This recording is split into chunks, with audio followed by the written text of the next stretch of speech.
All right, Shalom. I want to start by saying, HALAL, YAHAWAH, BAHASHAM, YAHWASHI, BAHASHAM, KAKADASH. Double honors to the apostles of Israel, aka the apostles of Great Millstone, and peace and love to all the Akim. Continue to preach the truth and all truth and sincerity. I'm going to make this real quick, and it's in regards to Habakkuk, the second chapter.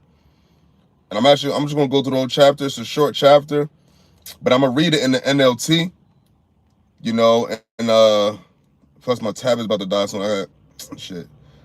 And basically, I was reading it today, and it really hit heavy close to home because a brother actually had posted something, which I actually believe I've seen a video before, but it was a video of this Edomite woman, and she basically was talking about how America was over, like basically how the whole thing with white privilege, the entitlement, all the things that the Edomites of the ancestors of these Edomites in America now, how they don't have the same luxuries, the same pleasantries, they don't have the same way of life that their ancestors had before. I'm talking about in America, and I actually posted a video on my YouTube. I think it's the title is the inevitable is approaching and approaching quickly. All right, because what this woman was saying was basically like, yo, it's over, it's over. And that's basically that's what it is for Esau's kingdom, especially America, which is part of Esau's kingdom, which is actually the pinnacle of Esau's kingdom is America, because Esau, starting with these elites, they use America to basically usher in their fucking fuckery. All right, but so it made me think about when it said the vision is yet for a point in time, and in the end it shall speak, and also how the Lord said He's gonna put His Spirit upon all flesh. Now the Lord is putting His Spirit upon everybody, to where like everybody talk about like that these things were said in the Bible. We got to be in the last days, and you having people that talk about they're not even on a religious kind of time, and still talk about like this is said in the Bible. That's how you know that what the Lord says is faithful and true. The Lord said, "I declare things that are right." If the Lord said He's gonna put His Spirit upon all flesh, man, we're gonna see visions, handmaids, all that. The young women, all that. The young men see visions, dreams, and all that. It's the truth. And now you seeing it manifest as we speak. You seeing the third woe come quickly. It's all manifesting was written in this book. All right. So this is the book of Habakkuk, chapter 1, and I'm gonna start the top. And it says, this Habakkuk, the second chapter in the NLT. It says, I will climb up to my watchtower and stand at my guard post. There will I wait to see what the Lord says and how He will answer my complaint. Now this is Habakkuk talk about to the Lord. All right. And the Lord is going to give him a response. It says, then the Lord said to me, write my answer plainly on tablets. Because you got people talking about, oh, yeah, this is written by man. And the tablet, and the modern day tablet is now the scriptures. All right. And it's a tablet. It says, so that a runner can carry the correct message to others. And that's what we're doing right now. We're carrying the message to others.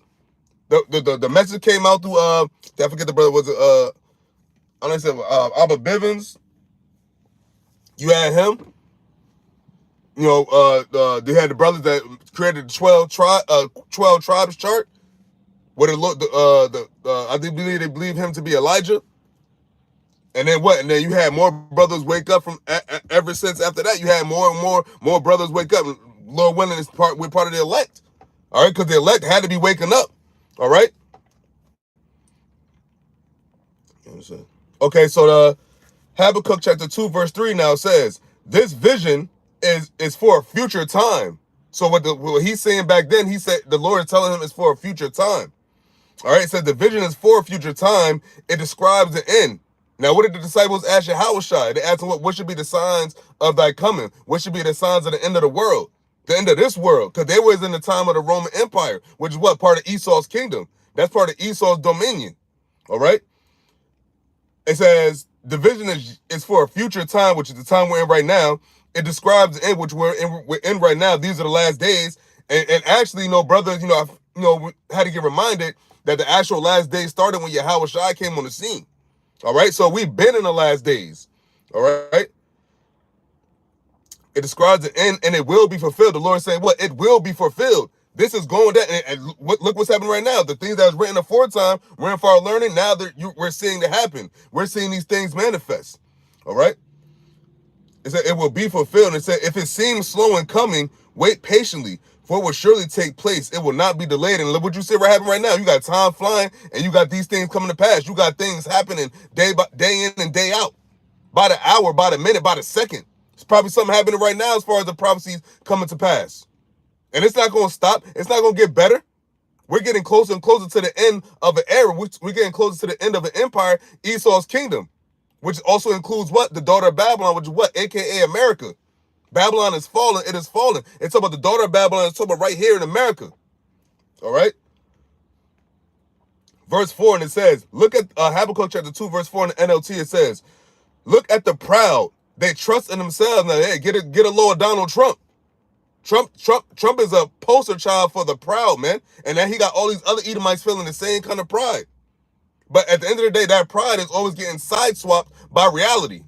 See, the reality is that everybody is getting ready for nuclear war. The reality is that people are getting ready for a civil war. The reality is that America is going to be destroyed by thermonuclear destruction. The reality of it is that there will be civil unrest. There are uproars of the people. All these things there are earthquakes in diverse places. There's all these things. Pestilence, you have all these things happening already. So it says, yeah, look at the proud. They trust in themselves and their lives are crooked. But the righteous will live by their faithfulness to YAHAWAH, BAHASHAM, YAHAWASHI, the faithfulness in the Most High, man. Because these Edomites and these other nations, they don't have faith in the Most High. Because if they did, they will understand why these things are happening. They won't be asking for a ceasefire. They won't be asking for peace. They would know that peace ain't going to come in this kingdom for much. It's not going to be the stopping of these wars. No matter how much they talk about, oh yeah, we got a ceasefire deal, we got this, we got that. No, at the end of the day, this place is still going to be destroyed. Habakkuk chapter 2, verse 5 in NLT, it reads, wealth is treacherous, and the arrogant are never at rest. Hey, that goes to Americans, man, they're never at rest. Esau is never at rest. It says, wealth is treacherous, starting with these elites, and the arrogant are never at rest. They open their mouths as wide as the grave, and like death, they are never satisfied. That's why they coming down with that cruel rap. Now, here it is. These devils, these elites, they got all the wealth in the world, but yet, and still, they still want to tax the poor crazy. You got this thing they talk about now that they're going to up the taxes or whatever on people that make less than like up to 15 to 30,000 a year, which is damn near the middle, the lower class, which mostly who? Jake. The brown people. But here it is. They got the time and energy and money to bring out them 50 South Africans who are Edomites, who own most of South Africa, but yet they're being oppressed. So it's, yeah, wealth is treacherous, man. For the love of money is the root of all evil. Who loves money more than Esau? It says, in their greed, they have gathered up many nations and swallowed many peoples. And that's what these elites have done. That's what Esau has done. He swallowed up many nations. He took over many nations, man.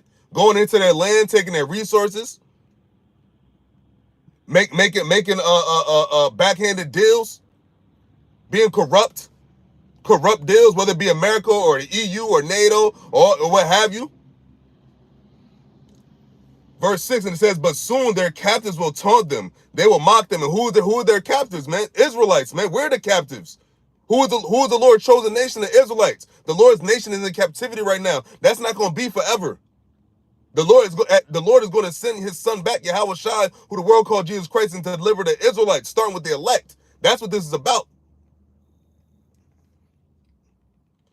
It says, they will mock them, saying, what sorrow awaits you thieves? Now you will get what you deserve, and they're about to get what they deserve. Esau's about to get what he deserves. These other nations are about to get what they deserve as well.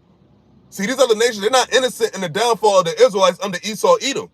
They had a part to play. Why else do you think the Lord said what? They lived deliciously. Why else are the other nations going to lament for her? When they see America's being destroyed, like actually physically being destroyed, they gonna know that life is about to change for them too, because that's who they was profiting off of. How you think Moab's gonna feel when they actually see America destroyed? And they're gonna be the Lord is gonna make them destroy America alongside himself.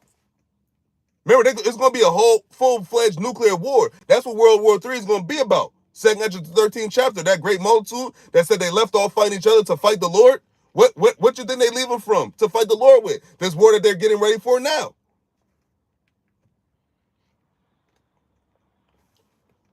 It says, what sorrow awaits you thieves? Now you will get what you deserve. And they're getting what they deserve.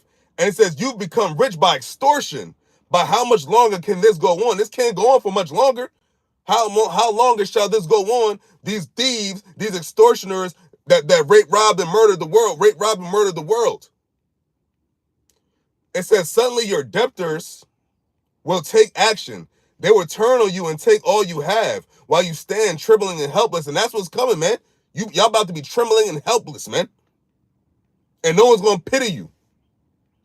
No one's going to come to your aid, Esau, and be like, oh, yeah, let's help the Edomites, man. Because when YAHAWASHI come back and he judge you devils, you're going to be completely ousted from the world, man.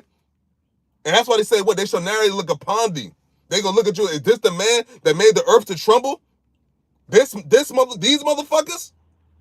All right? It says, because you have plundered many nations, now all the survivors will plunder you. You committed murder throughout the countryside and filled the towns with violence. And that's what these devils did. They filled the towns with violence. And they still, look what they're doing over there in Gaza. Look what they're doing over there in Yemen. Look what they did to, look how America was formed. Look at the foundation of America. The blood, sweat, and tears of the Israelites, man. The Lord chose a nation. And they haven't even paid an ounce of payback for that yet. And they're out here still pillaging the world, swallowing up many nations, taking their resources, being a straight devil. But the Lord said, what? He got the fatness of the earth.